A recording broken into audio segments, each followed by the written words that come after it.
जय माता दी। नमस्कार दोस्तों, स्वागत है आप सभी का हमारे YouTube चैनल लक्ष्मी शर्मा की कहानियां पर।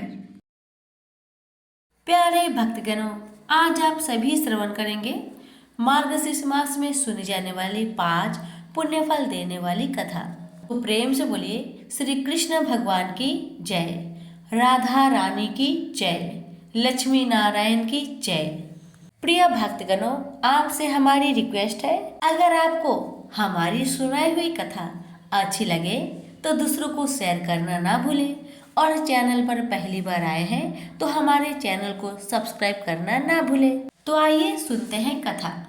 कथा इस प्रकार है कि एक बार भगवान श्री कृष्ण और अर्जुन कहीं घूम रहे थे।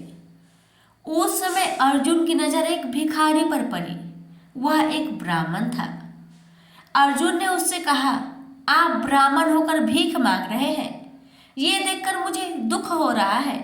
आपकी स्थिति जैसी भी है, मैं आपको धन दे रहा हूँ, ये आपके काम आएंगे। इसके बाद अर्जुन ने श्री कृष्ण से कहा, मुझे अच्छा लगता है जब मैं दूसरों की मदद करता हूँ। ये सुनकर भगवान श्री कृष्ण के चेहरे पर मुस्कान आ गई।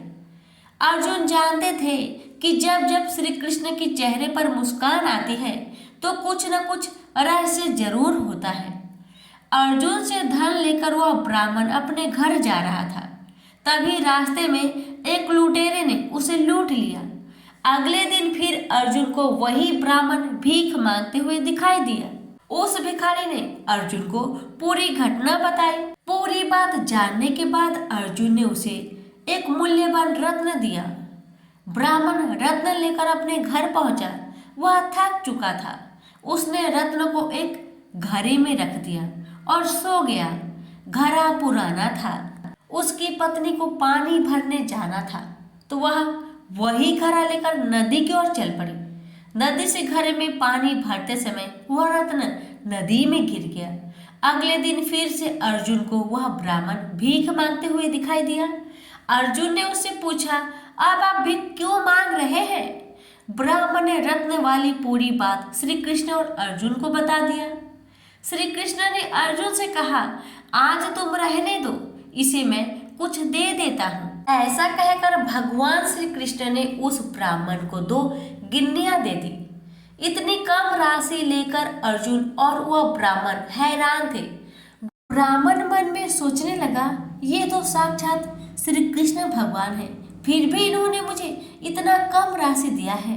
ये सोचकर ब्राह्मण ने श्री कृष्ण भगवान के सम्मान में वह ब्राह्मण 2 गिन्नियां लेकर आगे को चल दिया। रास्ते में ब्राह्मण ने देखा कि एक मछुआरा एक मछली को लेकर जा रहा था। ब्राह्मण ने सोचा कि इस तरह तो ये मछली मर जाएगी।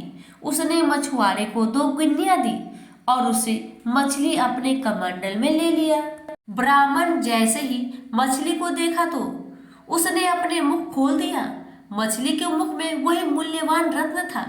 रत्न देखकर ब्राह्मण जोर से चिल्लाने लगा कि मिल गया, मिल गया। उसी समय संयोग से ही वह लुटेरा वहां से गुजर रहा था जिसने ब्राह्मण को लूटा था। उसने ब्राह्मण का शोर सुना, मिल गया, मिल गया।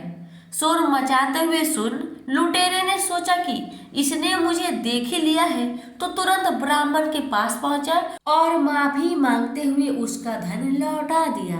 अगले दिन जब ब्राह्मण श्री कृष्ण और अर्जुन से मिला तो उसने पूरी घटना बता दी। अब अर्जुन ने श्री कृष्ण से पूछा, ये क्या घटना घटी है? श्री कृष्ण जी ने कहा, मैंने इसे भले ही बहुत कम राशि दी थी, लेकिन इसने उस राशि का उपयोग मछली की प्राण बचाने में किया था। जब हम अपने धन से दूसरों का भला करते हैं तो वह राशि कहीं ना कहीं हमारे लिए किसी न किसी रूप में सुरक्षित हो जाती है। इसलिए हम जितना भी कमाते हैं उसमें से कुछ हिस्सा दूसरों की मदद के लिए जरूर निकालना चाहिए। प्रेम से बोलिए श्री कृष्ण भगवान की जय। आप सुनेंगे राधा रानी की कथा। प्रेम से बोलिए राधा रानी की जय।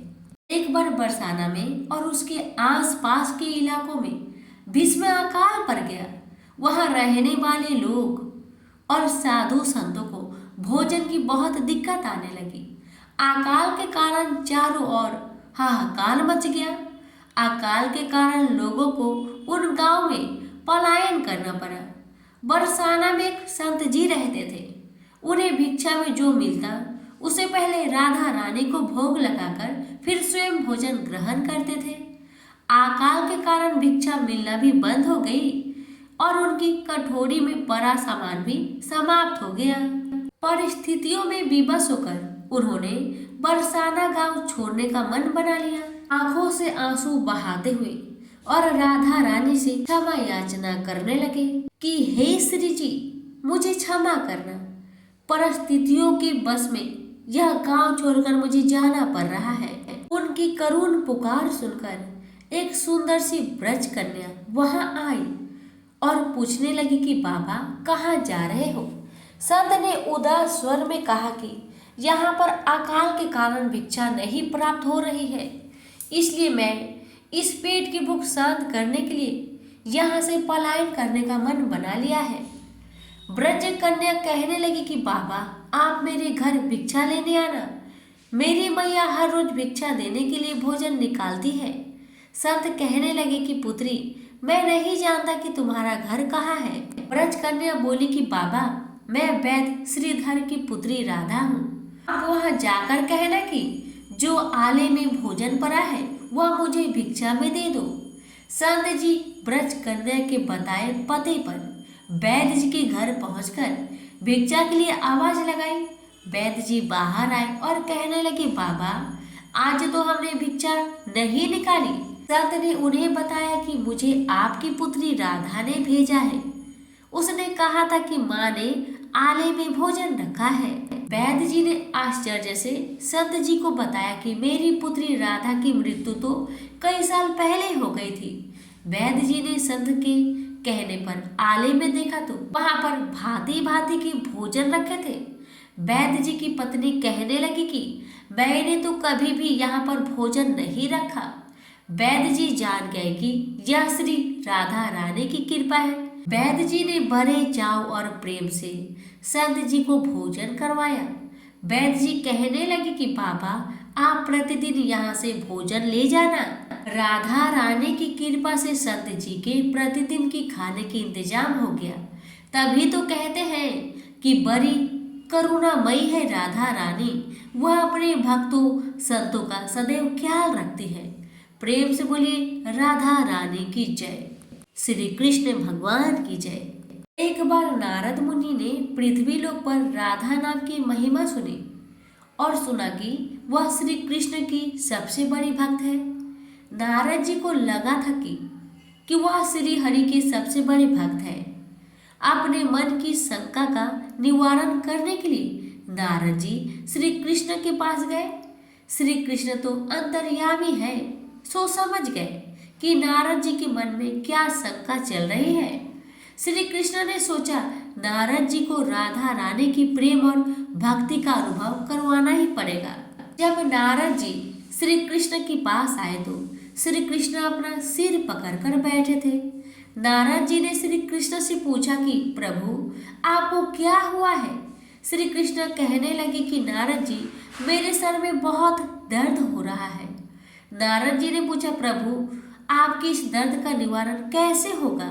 श्री कृष्ण ने कहा अगर कोई मेरा सच्चा भक्त अपने चरणों को धोकर उसका चरणामृत मुझे पिलाए तो मेरा सिर दर्द ठीक हो जाएगा।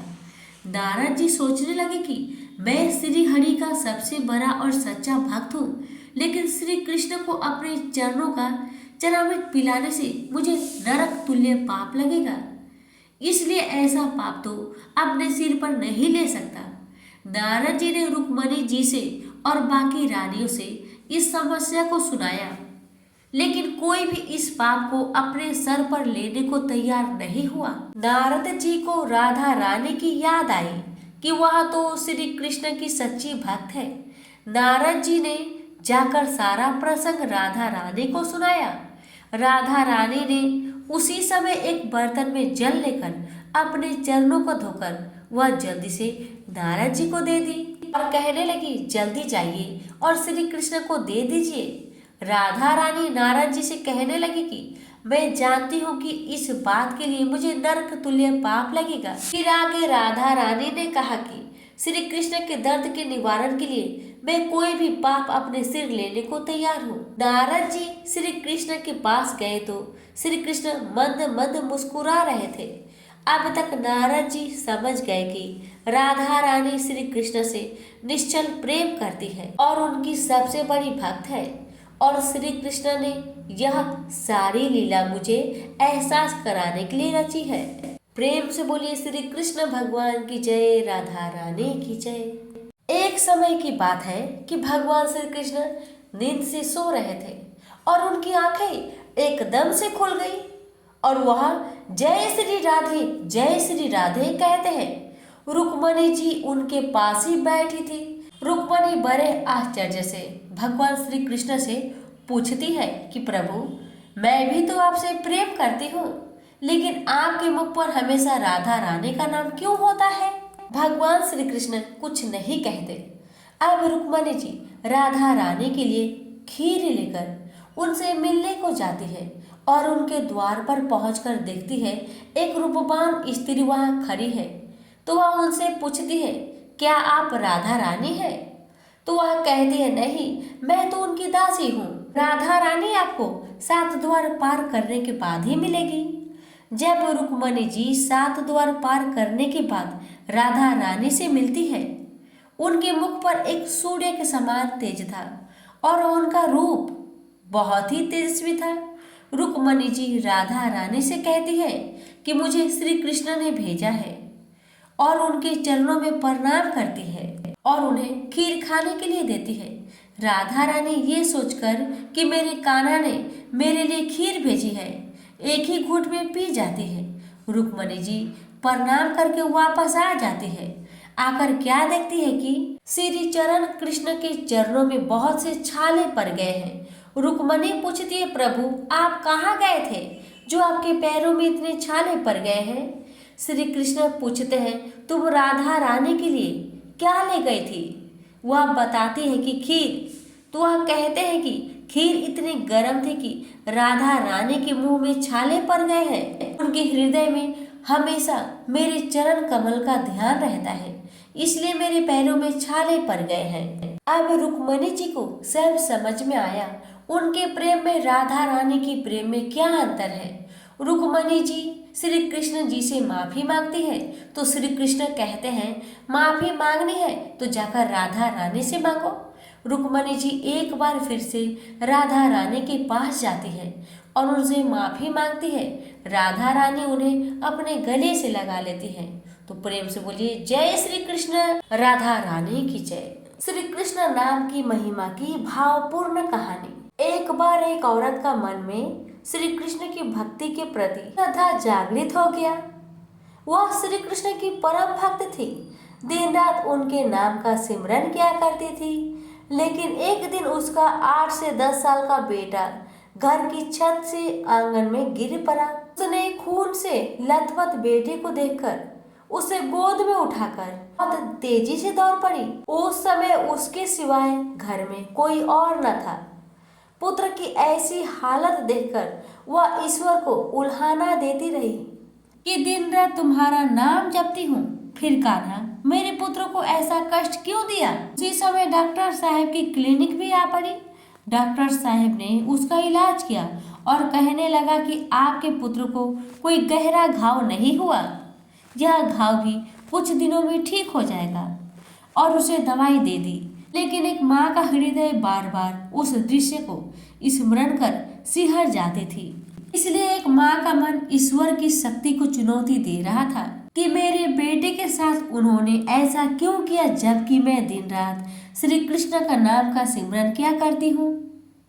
उसे समझ नहीं आ रहा था कि अब वह उसकी सत्ता पर कैसे विश्वास करे। श्री कृष्ण की लीला देखिए। उसी दिन टीवी पर किसी महात्मा के प्रवचन आ रहे थे कि ईश्वर किसी पर आने वाले कष्ट को रोक नहीं सकते, लेकिन उसके नाम सिमरन से ईश्वर तुमको इतनी शक्ति प्रदान करती है कि तुम आसानी से उस संकट से उबर जाओ। ईश्वर तुम्हारे मार्ग को सरल कर देता है, इसलिए नाम सिमरन करते रहना चाहिए। यह प्रवचन सुनते ही उसे उस दिन की सारी घटनाक्रम उसकी आंखों के सामने घूम गया। उस दिन यहाँ आंगन में उसका बेटा गिरा था, वहाँ पाइप एक दिन पहले ही हटाई गई थी। ये सोचकर उसका मन सिहर गया कि अगर पाइप यहाँ पड़ी होती तो बेटे को ज्यादा चोट लग सकती थी। इसी उधेड़ बुन में उसका हाथ पेट पर आ गया। उसे याद हो आया कि अभी कुछ दिन पहले तो उसके पेट में ऑपरेशन हुआ था, तो एक बाल्टी उठा नहीं सकती थी, लेकिन 20-22 किलो के बेटे को गोद में उठाकर आधा पौने किलोमीटर दौड़कर डॉक्टर के क्लिनिक तक कैसे चली गई। इतनी शक्ति और इतना हिम्मत मुझे तो ईश्वर के सिवाय कोई और दे ही नहीं सकता।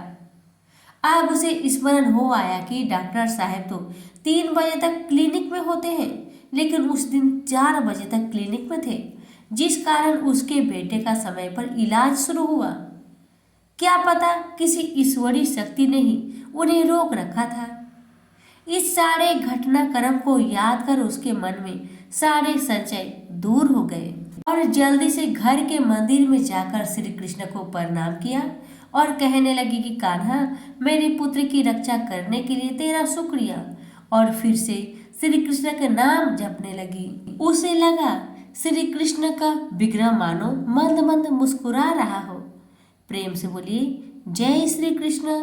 हे कृष्ण भगवान, आपकी कथा कहने वाले, सुनने वाले, हुक्कार भरने वाले सभी की मनोकामना को पूर्ण करना, सभी की कष्टों को दूर करना। आपकी कथा सुनाने में अगर गलती हुई हो उसे क्षमा करना।